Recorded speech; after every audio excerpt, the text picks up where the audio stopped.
Welcome, everybody, to our special edition of ThreatTraq that we do at the end of the year to try to give us a year in review. So take a look at what's actually happened in 2021 from a security perspective. Obviously, through the year, we've talked about a lot of different stories, and so we try to take this and wrap it up at the end of the year, look at some of the more interesting things that we've seen, some trends that we've seen over this past year, and talk through some of those things. And I have with me today Matt Kaiser, who's going to help me go through some of these stories. And welcome, Matt. And I guess let's just jump right straight into the first story. And I think you've got something for us to talk about ransomware and perhaps some extortion attacks.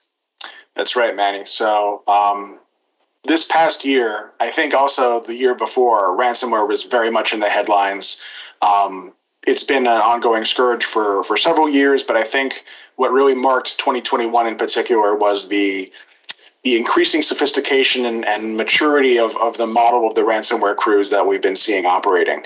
And I'm sure the folks who watch the show regularly are aware of some of the big name cases, big name stories of people who got ransomware and large, huge companies with incredible impact in the past year. Colonial Pipeline, Kaseya, JBS USA, the meatpacking company, all companies that, have a direct impact on the way that people live their lives. Colonial Pipeline being oil and gas, Kaseya being a service provider, and that was a particularly interesting case because that was also a supply chain attack. So they got into Kaseya and used that as leverage to attack other companies. GBS USA is meatpacking, so that's the food supply chain being tampered with right there. CNA Financial, I think, was an interesting one because that is actually a cyber insurance company, which leads to one of the more interesting wrinkles in the past year is that folks with cyber insurance are being targeted by ransomware crews specifically because the chances of a payout are higher. If you're a company who does not have cyber insurance, you may be more likely to abide by the general advice of not paying a ransom and going down the route of trying to use your backups or find some other way of responding. But the point of having the insurance is that you can solve the problem with money. And money is ultimately what the bad guys are after, right? So I've always thought that was really an interesting wrinkle. So the thing that we keep seeing is it's an expansion of the ransomware concept in the last couple of years, where it's not just bad guys get into your system, encrypt it, and withhold the key until you pay them. Now we're seeing what's kind of a double dipping or a hybrid approach, where attackers are not only encrypting your data, but saving off a copy for their own purposes. And if you decide you're not going to pay the ransom, they say, well, if you don't pay the ransom, not only do you not get your data back, we're going to sell it, or we're going to leak it to the world as extra leverage on people. And that they're going to make money off of it somehow. If you don't pay the ransom, they're going to find a way to really buckle down on you and make you do it, which is scary. And I remember Brian last year on the Predictions show had actually said that ransomware and extortion was going to be an expanding thing. He was absolutely right. I think that's most of what I wanted to say about the topic. Is there anything you want to add to it? Yeah, I mean, I completely agree with every point you've made. I mean, it's something that we've seen increase. We've seen it morph and change over the year. So, in terms of like what the infrastructure that's being used to host a lot of the ransomware, we've seen changes in that.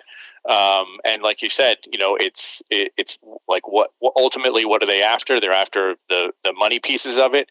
And they've done a great job of ensuring that they have the highest percentage of possibility of getting somebody to pay. Right. So using the tactics of go in, compromise something, and then ensure that you have a couple of little aces in the hole, just in case somebody decides, like, hey, I'm going to be smart and not pay or whatever.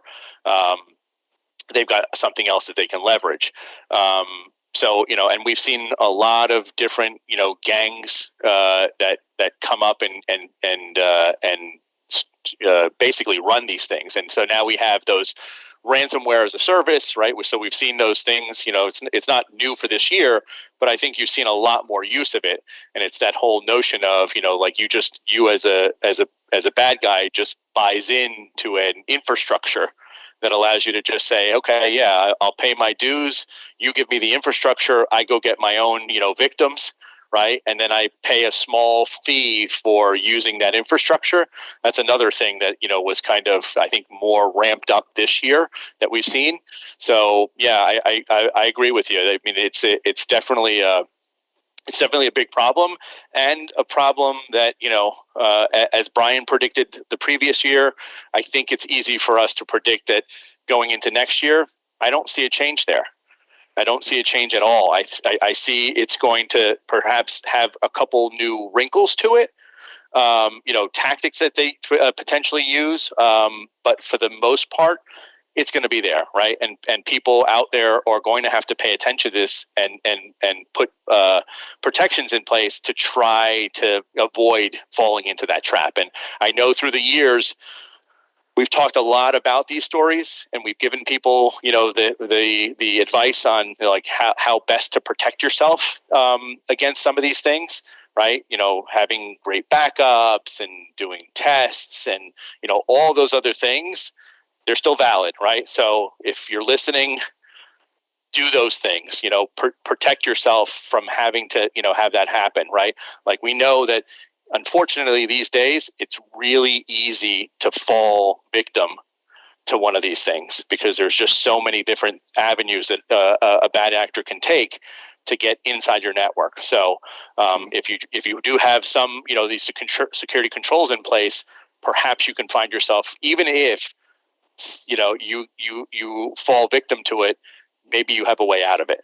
So that's interesting. You bring up avenues of access into companies, because I believe your topic for this year in review is specifically about vulnerabilities. So maybe you want to go into that. Yeah, perfect segue. So the story that I kind of wanted to highlight for this year, as I saw a trend here, and it's not like we haven't seen this before, but I think this year there were a lot of examples of basically unpatched vulnerabilities, right? So we're dealing with a whole bunch of unpatched vulnerabilities. So we're looking at basically your internet-facing applications and services, right? And a lot of our bad actors, like we were just talking about in this previous story for ransomware, they've got to find that first infection vector. How do they get into your company, right? And so what we have seen a lot, in the past year, and again, going back even further, but I think substantially this past year, is that we've got these vulnerabilities, and we've seen them all throughout the year, right? We've covered many stories throughout this year of vulnerabilities that come out. Whether it's a vulnerability in some piece of hardware, in some piece of software, whatever it may be. There's tons of them out there. We're going to continue to see them, but it's that whole notion of whether they are patched or unpatched. And so throughout this year, we have seen a few examples, or probably more than a few examples, of vulnerabilities that come out where the patch for it isn't necessarily pushed out right when there is an announcement that there is an actual vulnerability for whatever reason, right? There's some companies out there that are just slow in doing it, right? And it just, and shame on them for being slow.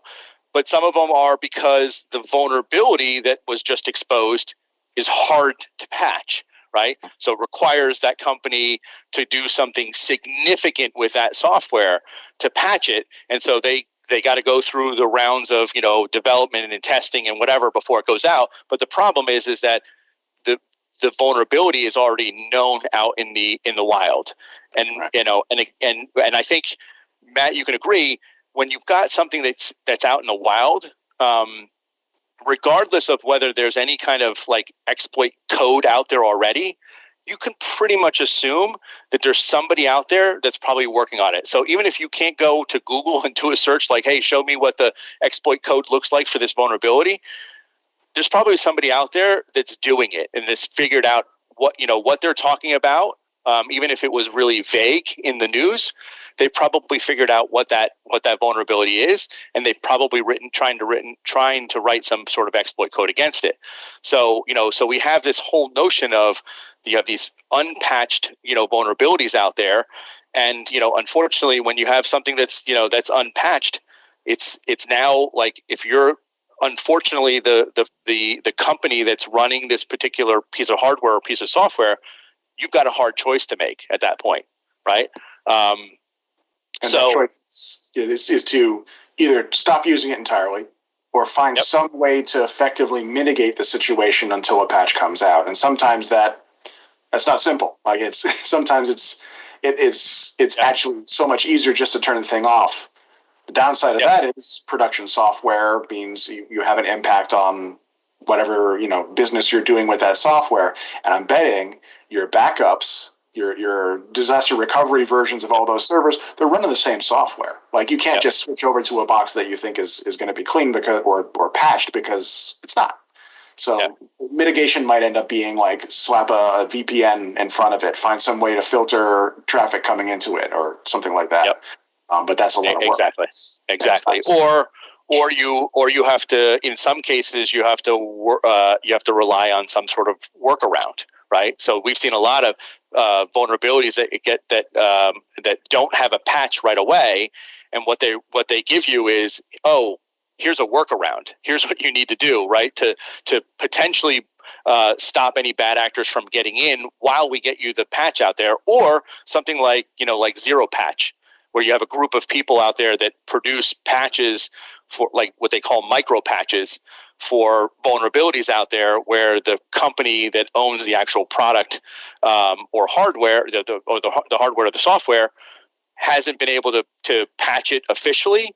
And so this company comes out and offers up a micro patch. And then you have to decide as a company, like, can I do this? And, we know, right, that it's sometimes not easy, even when you have a patch in hand, to actually go and patch those things, right? I mean, if you've got them, if whatever the infrastructure that you need to handle is sort of dispersed, right, and your remote into that is not as easy, it could be a very challenging thing to actually push a patch out into an environment, especially a production environment, right, where downtime costs you money, right, where you have customers that don't have service because you have to do this, right? So so I think those are the problems I think that we've seen, and this these unpatched software vulnerabilities. Again, it's something I think we're going to continue to see, right, as time goes on. But as I looked back this year, I just kind of thought, like, it seems like there's a trend of, and again, it's because it's being used by people who are trying to, install ransomware, right? Coin miners, web shells into your environment.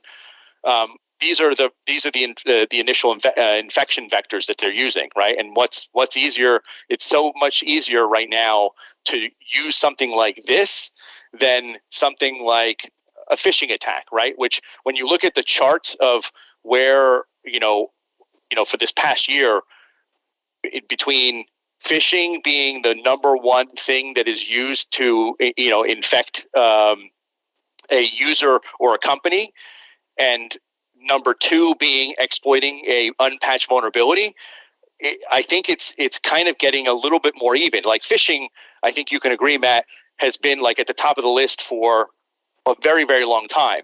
But I think this exploiting unpatched vulnerabilities is starting to catch up. And again, it's because it's a lot easier, right?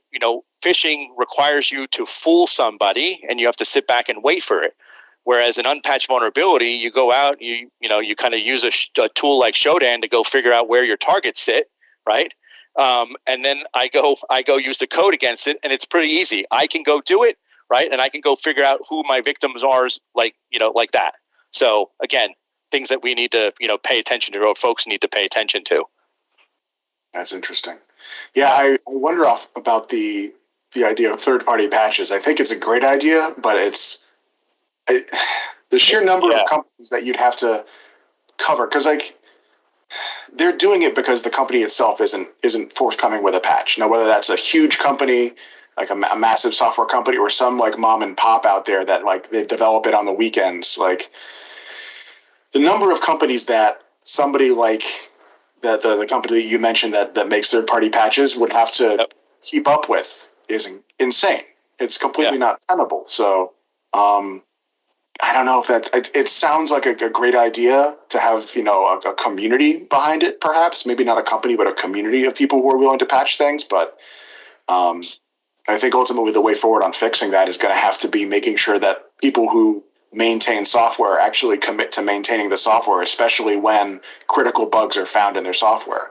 I don't know how you make them do that, but perhaps through some sort of legal enforcement. I don't know. Right. Yeah, and that's been a struggle, and I'm sure we could probably do a whole hour show just on that topic alone. But I agree with you. It's a struggle. It's like where does it happen? Where do you do this?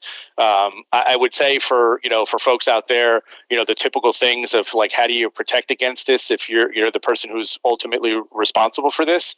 I would say again, have a good patch management process. Have vulnerability scanners within your environment that you're running on a constant basis. Obviously go through your environment, remove any outdated, hardware and software. I know easier said than done.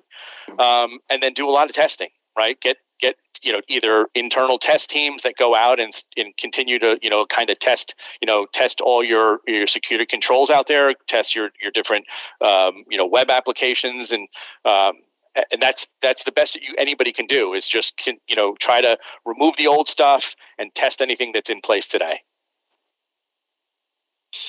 And I think the last story I think, Matt, that you wanted to kind of talk about was this story on the U.S. government and their action to combat cybercrime. So why don't you jump into that one? So I tried to find something positive this year in what's going on, the trends in general about what's going on in cybercrime. And I think that the U.S. government's actions recently in trying to bolster as a nation the way that we're defending against this are overall positive. I mean, we're putting hacker-for-hire companies, big ones, on the entity list, which means we're not supposed to be doing business with them. And I think that's positive in general because we've seen a lot of really terrible things come out of these companies. In fact, I think as of today, there was an article saying that one of those major hacker-for-hire companies that like you pay them and they put spyware on your political adversary's computer or whatever might have actually targeted people within the U.S. and I think people in politics within the U.S. So that's it's important. I think also the ransomware task force is a positive thing. That was just launched in July. That's putting dedicated resources and coordination against the ransomware problem, which I think it's long overdue actually. But it is good that we have this happening. Rewards are being put out for finding the ringleaders of these ransomware crews. I think DarkSide in particular, and I heard the number of $10 million total has been dedicated to this whole effort of like, this is the pool of money that you could dip into to pay out if someone has information about these folks. So I think putting pressure on them is a great way to do it. I think ultimately the way you stop cybercrime is not by, putting up defenses and making sure everybody's patched and bracing for the worst. It's putting people in jail cells. That's my take on it. And I think you don't stop the criminal activity until you put the criminals away. So great that they're doing something about that. We also saw the RE Evil disruption, which was actually a multinational coordinated response. But that was cool because I think when it first came out, we were sort of mum on it, and all of a sudden, RE Evil is reporting that like all of our servers are gone. What happened? And then eventually it came out. I think Reuters reported on that. Yes, in fact, this was like a multinational thing. So again, great to see things happening to these ransomware crews. Great to have the pressure put on them.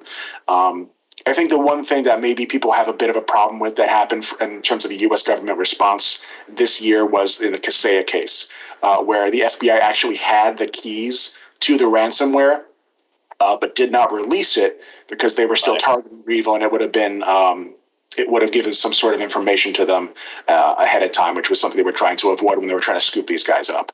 So, I mean, it's a tough call to make. I don't know exactly where I land on it, and people's livelihoods are being affected the longer that ransomware stays on these machines and is not something you can recover from. But there is an operational security requirement for this kind of operation. So I don't know. I don't really know how I feel about it. But in general, I keep seeing positive stories about things that the U.S. government is doing to combat cybercrime in general. It sounds like we're finally taking it seriously. What do you think? Yeah, no, I agree with you. I mean, I think my opinion on it, and if I was one of the companies that was affected, I would probably be pretty pissed if I found out that the FBI had some keys that could have saved my ass, a lot of grief. But I get it also, right? Like you can't give up your position either, because if they don't have the full, everything that they're trying to go after to be able to take down the people who are actually behind this, then you have to balance that. And I get that. I definitely get it, so I'm not sure if I'm ready to pass judgment, one way or another. But I agree with you. I think, from a government perspective, I've certainly seen a lot more government involvement. So, governments actually going out and specific government agencies going out and actually tapping companies on the shoulder and saying, hey, we see that you own these types of devices, right? And actually getting involved in that, as opposed to just sitting on the sidelines and saying, okay, we're seeing all this stuff happening, right? We're going to put all these policies in place, but actually stepping up and tapping companies on the shoulder to say, hey, we know, right? Because I mean, they can look at the internet just like anybody else does. That you know what's out there, who owns it. Right. And so the government getting involved to actually come in and say, hey, we know you own a bunch of these devices. We're not going to ask you a bunch of questions. We're also going to sit here and also help, right? Offer up some service to help out with, if it's not with the actual remediation effort, it's at least with gathering some information so that we can be better about figuring out who actually did this and perhaps, taking them down, so I, that in that respect, I have seen a lot over the last year of sort of the government getting more involved, wanting to, understand more about what's happening there. And I, again, I'm sure people will have opinions one way or another about, how they feel about government coming and tapping you on the shoulder saying, hey, we're watching, right? What are you doing? And making sure that you're doing the right thing. But I think in most cases, I don't feel like it's intrusive, and I think it's there as a helping hand. So again, a very interesting year. Like we've seen in previous years when we do this show, it's always interesting to go and take a look back at the year and see what's actually happened this year. What's what has been the biggest trend. So hopefully we've touched on a few of the things that folks have been thinking about and agree with us on this, and we look forward to 2022 to see what 2022 will bring, and I'm sure it'll be a lot of interesting things as well. So pleasure having you on there, Matt. Absolutely, Manny. Pleasure being here. Thanks for having me. Thanks.